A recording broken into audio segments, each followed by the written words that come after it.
এতিয়া ল'ৰাটো সুধিলে তুমি ভাগৱতৰ পৰা কি আনিলা কি বুজি কৰা মোক কোৱা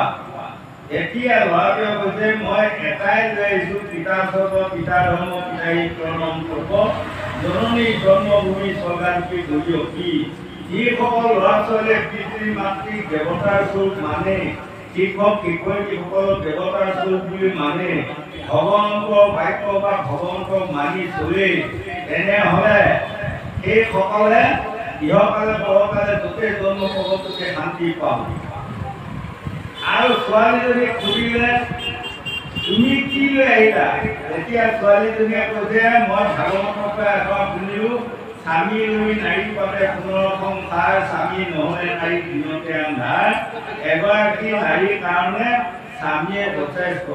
আৰু স্বামীৰ অবিহনে নাৰীয়ে কোনো জন্মে উপভোগ কৰিব নোৱাৰে কোনো জন্মে শান্তি লাভ কৰিব নোৱাৰে সুখ লাভ কৰিব সুখ ভোগ কৰিব নোৱাৰে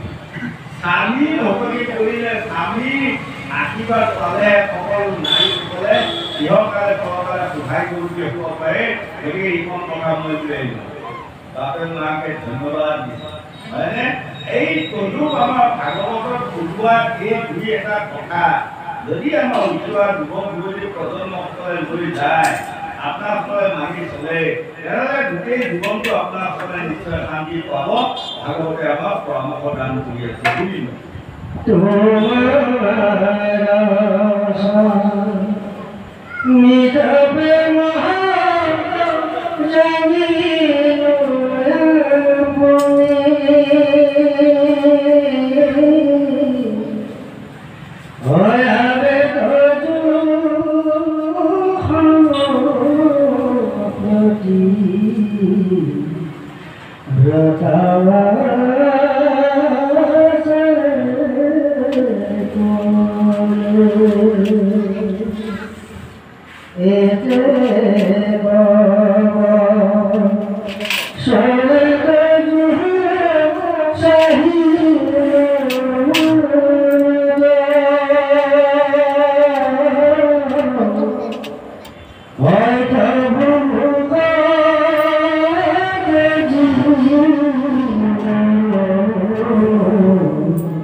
এগৰাকী ছোৱালী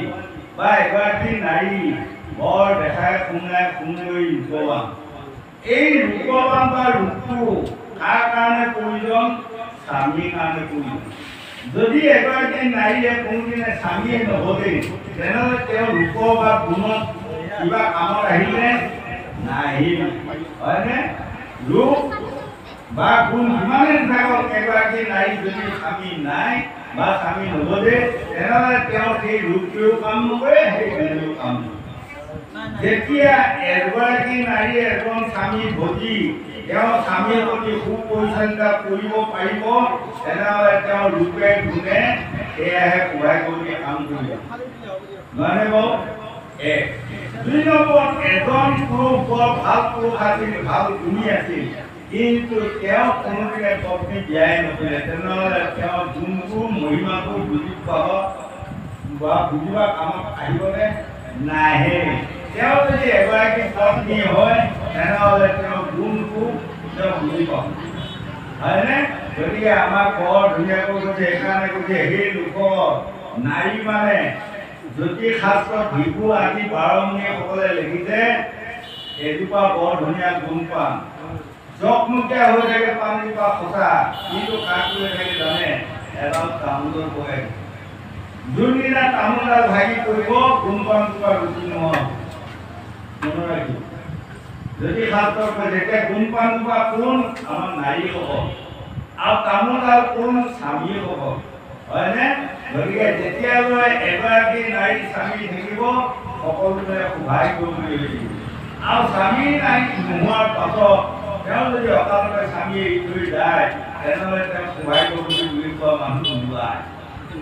এইটো আমাৰ পেপাৰে গতিকে আমাৰ আইসকল আমাৰ গোসাঁনীসকল এইকণ কথা ভাগৱতৰ পৰা শুনি আপোনালোকে কোনোদিনে নিজৰ স্বামীক অৱজ্ঞা নকৰিব আৰু পাৰিলে স্বামীয়ে যদি সু পৰামৰ্শ নাজানে আপোনালোকে সু পৰামৰ্শ দি স্বামীক আপোনালোকে সুখী কৰিবা শান্তি কৰিবা যত্ন কৰক তেনেহ'লে ইহঁত আৰু মৰকালে আপোনালোকে সহায় কৰিব কি হ'ব আৰু তেওঁ সহায় কৰিব লাগিব দুই নম্বৰত আকৌ আমাক পুৰুষসকলক ক'লে সেই পুৰুষসকল আপোনালোকে এইকণ কথা শুনি আপোনালোকে যদি নিজকে ভাবে আমাৰ লগত লাগিয়ে নাৰীসকল আছে আমি নহ'লে নাৰীসকলৰ লোক কোনো কামেই নাই বুলি যদি আপোনালোকে দূৰৰ কাৰণে নহ'ব আকৌ যদি শাস্ত্ৰত ভিভু আদি বাৰমুণীসকলে লিখিছে যাৰ নাই তিৰি তাৰ নাই বিৰি এজন স্বামী বৰ গুণী জ্ঞানী আছিল কথা এওঁ যদি অকালতে পত্নী এৰি থৈ যায় এইখন সংসাৰখনত তাৰ কোনো কাম নাই হয়নে গতিকে আমাৰ দুয়ো স্বামী আৰু পত্নী দুয়োৱে সমান আছে তাৰপৰত আপোনালোকে পাইছে নহয় আমি LP স্কুলত পৰিৱৰ্তন পাইছিলোঁ দুটা বুঢ়া বুঢ়ী আছিল হয় বুঢ়া বুঢ়ী দুটাই বুঢ়ীয়ে বোলে মোৰ দহত কৈ খাই আছো ইমান দম ধৰি নামাৰি বুঢ়া বুঢ়ী আকৌ কৈ আছে মোৰ দহত মই কৈ আছো কৈ ইমান দম ধৰি নামাৰিব কাজিয়া হৈ দুয়োটাই এক আছে বুঢ়া বুঢ়ী নাতি সিহঁতৰ ল'ৰা লৰি কথাই কথাই লাগিবলৈ এদিন বৰ বুঢ়া বুঢ়ী বুঢ়ী উঠি গান খাই উত্তৰ দিয়ে বুঢ়া লৈ চাই বুঢ়ী দহতে দুবেলা দুমুঠি খাই আছ ভাত এদিন মাথোন নহ'লে মই চেলাই পেলাবি তাত মই যদি নহওঁ তই তাত চেলাই থাকিব পাবি মোৰ দহত খাই আছ বুঢ়ী একদম হয়নে কালি এবাৰ প্ৰমাণ চাম হালখন লৈ মই যাম তই ৰবি ঘৰৰ হৈ কেঁচা পাবি চাবি আছে মানে ঘৰৰ কাম মনোযোগ পাৰো নেকি গাই খিৰাবি ভাত ৰান্ধিবি আৰু কাটিবি সূতা তেতিয়াহে তোক মই তুমি বৰ বুঢ়া মতা ঘৰৰ কামবিলাক কৰি নেদেখো নহয় কান্দিয়ে চাম সূতাও কাটিব লাগিব গাইজনী খিৰাবি গোবৰ পেলাবি ভাত ৰান্ধিবি চামচোন কালিয়ে মই নিজে হাল বাবা যাম বুঢ়ীজনী পাঁচদিনা হ'ল কোৱা মুখত এখন সোমাই গোৱা মুখত সোমাই গোৱা মানে টম্পাৰ এখন খাই লৈ বুঢ়ী ওলাল কোন মাৰি কান্ধত কান্ধত লৈ বুঢ়া সেইদিনা ঘৰ কৰি হয়নে গাই গাই কাম গাই গাই লাগি গ'ল বুঢ়ীয়ে কৈছে হাল মাৰি কোন মাৰি বুঢ়া কৰি আছে হয়নে আৰু বুঢ়াই ইয়াত চোতাল ঘৰ খাই গৈছে আঁকি পোৱা নাই বুঢ়া হয়নে আমাৰ পুৰুষসকলে আমাৰ আইসকল বা গোসাঁনীসকলৰ কামত কোন টাইমত কি লাগে আমি একো নাজানো এদিনা বুঢ়া মানে উঠি গৈ গ'লো নহয় এতিয়া গাখীৰ খাবলৈ গৈ পেলাই আছে হয়নে ছোৱালী জপিয়াই আছে এতিয়া গাখীৰ খাবলৈ তাৰ টাইম নাই হাহাকাৰ আৰু বুঢ়ীয়ে উঠি কেনে হাল বাই বাই সৰু আহি মানে আউটকে বহিছে আহি মানে বাৰান্দাতে বহি মানে তেতিয়া বুঢ়ীয়ে ক'লে বুঢ়ীয়ে বোলে লাপুং বুঢ়া নিচা ক'লে খাম তোৰে মুৰা হাল বোৱা নহয় তিয়ে কাম মতা ৰন্ধা বৰা বুজিলো দুয়ো হাল বাই দি পায় এই মই কথাটো ময়ো নুবুজিলো তয়ো নুবুজিলি বুঢ়া এতিয়া তই কি বুজিলি বুঢ়াই ক'লে সবনা মই ৰাতিপুৱা একো আঁতৰি পোৱা নাই এতিয়া কি খালি কৈছে একো খাব পোৱাই নাই কামেও পোৱা নাই মোৰ চোতালখন খাই আছে কিবা কৰিব আছে ইচ্ছা হয়নে এতিয়ালৈকে চাহ পানী খোৱা পোৱা নাই বুঢ়ীয়ে ক'লে ময়ো হাল বাই বাই এতিয়া এয়া ভৰি নায়াকে ভৰিয়াত ধুই আহোঁ নহয় অলপমান মালিচ কৰি দিলে আজি আহিব নহয়নে আজিৰ পৰা আমি দুয়ো বুজিলোঁ তোৰ কামৰ খোলা নহয় মোৰ কামৰ খোলা হয়নে আৰু তোৰ কামৰ তই আঁতৰি জানো মোৰ কামৰ মই আঁতৰি জানো আজিৰ পৰা বুজিলোঁ এই তোক আমি নাৰী পুৰুষসকলে এইখন কথা বুজিব লাগে কিছুমান পুৰুষে মন কৰিবচোন নিজৰ ঘৈণীয়েকক এনেকুৱা অত্যাচাৰ গালি ঠিকা কমলা কৰি লাগিব হয় তুমি কোৱাচোন এদিন পাৰিলে এদিন মাইকী মানুহৰ কাম তাত নোৱাৰে ন আকৌ কিছুমান আমাৰ আইসকল যুৱকসকল আছে নিজৰ স্বামীটো একদম ভালে বেয়া ব্যৱহাৰ কৰি ঘূৰা ঘূৰি কৰি হয়নে কিন্তু আপুনি কওকচোন এদিন কৰিলে গম পাব আৰু কামত কিমান তাৎপৰ্য গতিকে কাৰো কাম সুবিধা নহয় গতিকে ঘোষা মাধৱদেৱে লিখিছে অপকীৰ্তি কৰো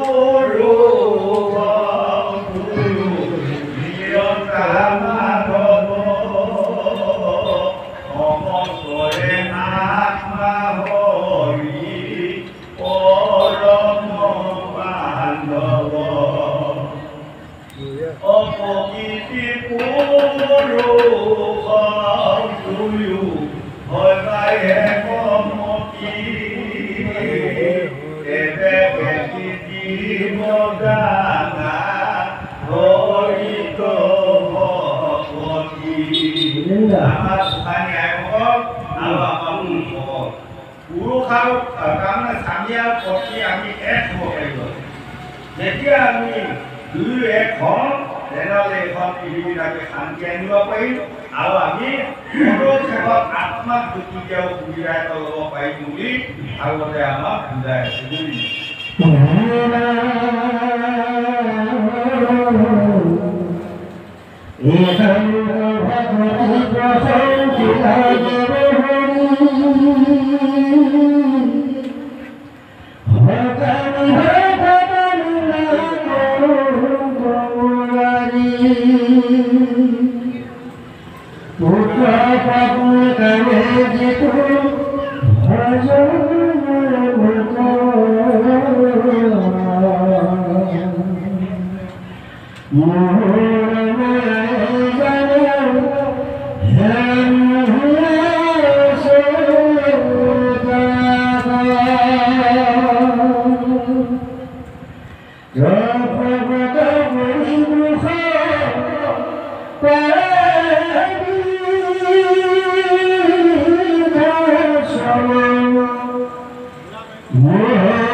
একান্ত ভকতি অসম দিয়া দেব হৰি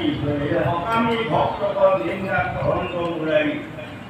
ভকতি দুই প্ৰকাৰ আছে এক প্ৰকাৰ হ'ল নিষ্কাম ভকতি এক প্ৰকাৰ হ'ল সকামী আমি যিবোৰ ভকতি কৰি তাৰ পৰা ফল বাঞ্ছা কৰি থকা হয় সেইটো আমাৰ সকাম আৰু যিবোৰ ভকতি কৰি আমি ওচৰতে প্ৰাৰ্থনা কৰিছোঁ তাৰ পৰা আমি একো ফল বিচাৰ নাই তেনেহ'লে আমাৰ নিষ্কাম হ'ল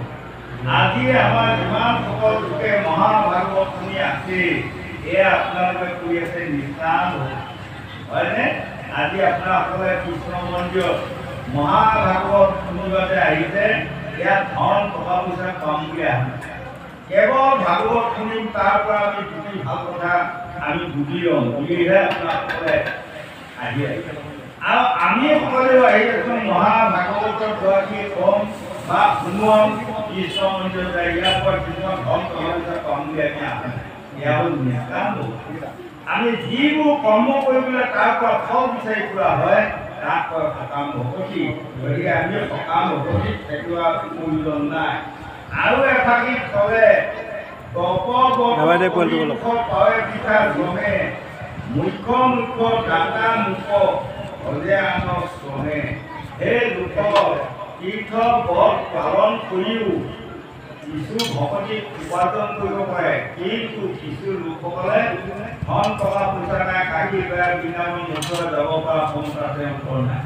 তেওঁলোকে সাধুগুৰু বৈষ্ণৱৰ সংগ লৈ তাতেই তেওঁলোকে মনটো ধুৱাই এই জ্ঞান চৰ্চাৰ কথা শুনি দেওখনত তাত মানি চলি আছে তেনেহ'লে কাটি গৈ বৃন্দাবন মন্দিৰ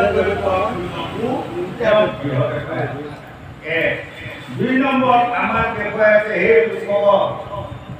আৰু যি নৰকত মিলে বিষয় অৰজত দুখ তাকে লাগি ওলে লোক মুহূৰ্ত বিমুখ নৰকত থকা জীৱয়েও বিষয় বাসনা সুখটো পাই আছে কেঁচু কুমতিয়েও স্বামী পত্নী শান্তি সুখটো পাই আছে বৰ কচু খায়ো গাহৰি কিছুমানে স্বামী পত্নী বিষয় বাসনা শান্তি পাই আছে ইয়াৰ কিছুমানে মৰাশ বিচাৰি ৰাতি ঘূৰি ফুৰিও স্বামী পত্নী বিষয় বাসনা সুখটো পাই আছে কিন্তু সেই লোকক মনুষ্যৰ এই সুখটো যদি আমি মনুষ্যলৈ অনা হয় তেনেহ'লে আমাৰ ঘূৰাই কাৰণ এইসকলে এই স্বামী পত্নী শান্তি বিষয় বাসনাটোৱে পাই আছে হৰি সুখৰ বিষয় বাসনাটো তেওঁলোকে পোৱা নাই বিষয় বাসনাটোৰ উপৰিও আমি কিন্তু হৰি ভজা শান্তি এটা পাইছোঁ মনুষ্য হয় সেইকাৰণে আমাক কৈছে ধন্য ধন্য কলিকালৰ ধন্য ভাল ধন্য ধন্য ভাৰত বৈষ সেই লোক ভাৰতখন মানে পৃথিৱীখন ধন্য ধন্য কলিকালটো ধন্য ধন্য কলিকালটো কি কাৰণে ধন্য ধন্য কলিকালত যোৱাপৰ শেষত তুমি আদ্য নমিকা অৰণ্য ৬০,০০০ মুনি ৩৩ কোটি দেৱতা ব্ৰহ্মা দেৱৰ্ষি সকলোৱে সিদ্ধান্ত দিলে সত্য যুগে পৰে জ্ঞান চেতাত জয় গুৰি পাৰ যোৱাপৰে ভক্তি পূজা কলিত নামে সাৰ ৪ বেদ ১৪ শাস্ত্ৰ অংশৰ পুৰাণে কলি যুগে নামে সাৰ কহে মুনিজনে গতিকে এই কলি যুগটো ধন্য ধন্য এইকাৰণে কলি যুগৰ বৰ ধন টকা পইচা খৰচ কৰাটো ঈশ্বৰৰ নাম শুনি ঈশ্বৰৰ নাম গাই বা ভকতৰ চৰণ চায়ো মানুহে ভুগিব আৰু মনুষ্যৰ জন্মটো ধন্য ধন্য পুৰণ পুৰণ ভজন ভৱন ৪ মুঠি জীৱৰ ভিতৰত ভগৱন্তক লাভ কৰিব পৰা ভগৱন্তক সেৱা প্ৰাৰ্থনা কৰিব পৰা ক্ষমতা যদি পাইছো আমি মনুষ্যসকলে পাইছোঁ গতিকে আমি ধন্য ধন্য গতিকে এই ধন্য ধন্য ইমান ধুনীয়া জীৱনটো পাই আমি যদি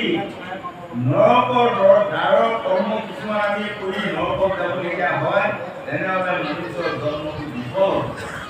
গতিকে আমাক যে লোকসকল এই মনুষ্যৰ জন্মৰ যিবোৰ কৰ্ম এই কৰ্ম কৰি আমি সদায় খাওঁতে শুওঁতে উঠোঁতে বহোঁতে শয়নে সপোনে কাহে হাতে কৰোঁতে পিছলতে আমিয়ে হিমতে ভগৱন্তৰ নাম গোৱা কোৱা শুনা সুবিধা এটা লোৱাটো প্ৰয়োজন যেতিয়া আমি এইকেইটা সুবিধা ল'ম ইহকালে পৰকালে আমি শান্তি পাম বুলি ৪ বেদ ১৪ শাস্ত্ৰ পুৰাণে আমাক বুজাই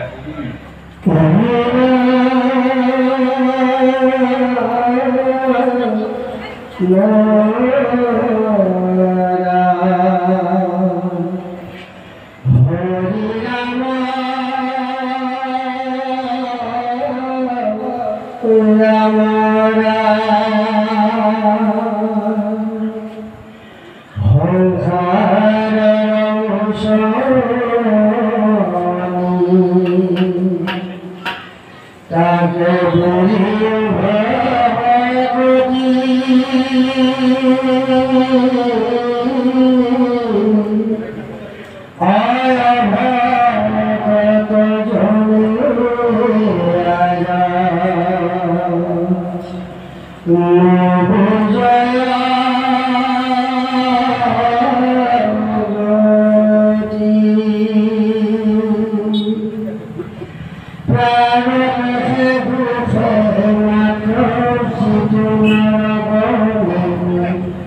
ইয়াকে দেখি আমি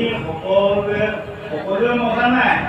আমাকতো যিসকল গুণী জ্ঞানী সাধু মহন্ত বন্দী সেইসকলে এই মায়াক তেওঁলোকে কেতিয়াও মতা নাই বা মায়াই তেওঁলোকক আবদ্ধ কৰি ৰাখিব পৰা কোনো নাই হয়নে মন ধন পুত্ৰ ভাৰ্যা যিসকলে ব্যস্ত কেৱল ঘৰৰ ইচ্ছা কেৱল সন্মানৰ ইচ্ছা এনেধৰণে যিসকলে ব্যস্ত হৈ আছে ভগৱন্তৰ নাম নলয় নুশুনে আৰু আগত নকয় বা নিজেও মানিব নাজানে বা যত্নও নকৰে সেইসকলক কৈছে অভকত হয়নে ভকতৰ অভকত দুটা আমাক দেখুৱালে সেই লোকসকল যিসকলে এইখন পৃথিৱীৰ মনুষ্যৰ জন্ম লৈ হৰিক আৰাধনা কৰিবা শিকি সাধু গুৰু বৈষ্ণৱ ভকতৰ সংগ ল'বা বিচাৰি সেইসকলে ভকতি দিশত আগুৱাই আৰু সেইসকলক কৈছে ভকত আমি ধন ল'ব লাগিব হয়নে তাৰপাছত ভজন ল'ব লাগিব তাৰমানে অৰ্থাৎ পিতৃ মাতৃ আদি গুৰু আৰু অনাদি গুৰু ভগৱন্ত আমি তাক মানিব লাগিব শিক্ষক শিক্ষয়িত্ৰীসকলক গুৰু মানিব পাৰিব লাগিব আৰু তাৰপাছত মানে দীক্ষা গুৰু সদৌ শেষত এই পথে পথ প্ৰদৰ্শক গুৰু এই পথে যোৱা এই মতে ঈশ্বৰৰ নাম লোৱা আৰু এই মতে কৰ্ম কৰিলে তুমি আত্মাক বুজি দিব পাৰিব এয়াই হ'ল ভকত কিন্তু যিসকল লোকে কেৱল ধন ধাম পুত্ৰ ভাৰ্যাক লৈ আবদ্ধ হৈ আছে সেইসকল হৈছে অভকত অভকতৰ সংগ তোমালোকে কোনেও নলবা হয়নে এই কথাখিনি মূল ভকতি কৰি বাক নপাৰ ধন ধনৰ পুত্ৰকে সদায় ৰময় আৰু যিসকল লোকে কেৱল ভগৱন্তৰ নাম লোৱা সময় নাপায় আৰু লোৱা নিবিচাৰে ধন নাম পুত্ৰ ভাৰ্যাৰ আসক্তি কিন্তু চৰাই ঘূৰি ফুৰিব পাৰে কিন্তু ভগৱন্তৰ নাম লোৱা সময় তেওঁলোকে নাপায় গতিকে কলি এনে অভকত বহুত হ'ব সেই অভকতৰ কাৰণে কলিৰ যুগত লোকসকলে বৰ দুখ পাব আৰু পাপ পাহিব হয়নে এতিয়া মন কৰক আমাক কৈছে পাপ মানে কি নৰহত্যা পাপৰ নিচিনা ডাঙৰ পাপ পৃথিৱীত নাই গতিকে উজোৱা যুৱক যুৱতী প্ৰজন্মসকল কোনোদিনে মনুষ্যক হত্যা কৰিম বুলি ভাবিবাই দিয়া নাই এইটো এটা ডাঙৰ পাপ হয়নে পিতৃ মাতৃ কোনোদিনে অপমান কৰিব তাতকৈ ডাঙৰ পাপ পৃথিৱীত নাই নিজৰ পত্নীগৰাকীক কোনোদিনে বেয়া নাভাবিবা সেই এটা ডাঙৰ পাপ নিজৰ স্বামীৰ প্ৰতি বেয়া ভাৱ নানিবা সেই এটা ডাঙৰ পাপ এইবোৰ আমি বিসৰ্জন দি যেতিয়া খাওঁতে শুওঁতে ঈশ্বৰৰ নামত মুচি থাকি আৰু সকলোৰে ওপৰত সকলোকে মৰম চেনেহ আদৰ আমি চলিব বিচাৰি মোকো দয়া ভাল পাব সেইকাৰণে আমাক এই লোকসকল দেৱঋষি নাৰদে কৃষ্ণক সুধিছিলে আপুনি কাক ভাল পায় তেতিয়া প্ৰভু ভগৱন্তে দেৱঋষি নাৰদে কৈছিলে মই ভকতক ভাল পাওঁ হয়নে কাৰণ আৰু এই সকলক কোনে ভাল পাব তেতিয়া পৰম প্ৰভু ভগৱন্তে কৈছিলে ভকতে ভাল পায় যাক মই ভাল পাওঁ তাক যিসকল লোকক ভকতে ভাল পাব সেইসকলক মই ভাল পাওঁ আৰু যিসকল লোকক ভকতে বেয়া পাব